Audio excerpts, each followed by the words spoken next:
అమర్కి హైదరాబాద్ ఎయిర్పోర్ట్లో దిగిన ఒక వ్యక్తి ఫోన్ చేస్తాడు. అతను తన భార్యతో సహా హైదరాబాద్కి వస్తాడు.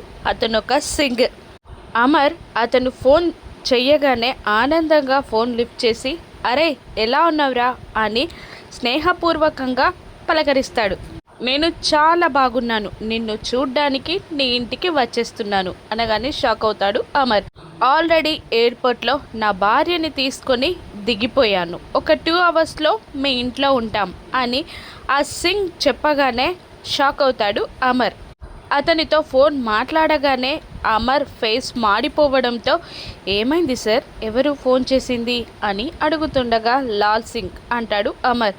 మరేమైంది, అలా అయిపోయారు అని రాథోడ్ అడుగుతుండగా, నా గురించి వానికి అన్నీ తెలుసు, నేను బాగి విడిపోయామని, మాకు పుట్టిన పాప ఎక్కడుందో తెలియదని చెప్తే బ్యాడ్గా ఉంటుంది అని అమర్ కాస్త మొహమాటంగా చెప్తూ ఉండగా, మనోహరి ఏం చేయాలా అని ఆలోచిస్తూ ఉండగా రాథోడ్ ఒక మంచి ఐడియా చెప్తాడు. అదేముంది సార్, ఆ సింగారు ఇక్కడున్నంత వరకు బుజ్జమ్మని మీకు బాగీకి పుట్టిన పాపలా చెప్తే సరి అని ఐడియా చెప్తాడు. అమర్ కూడా ఒప్పుకుంటాడు.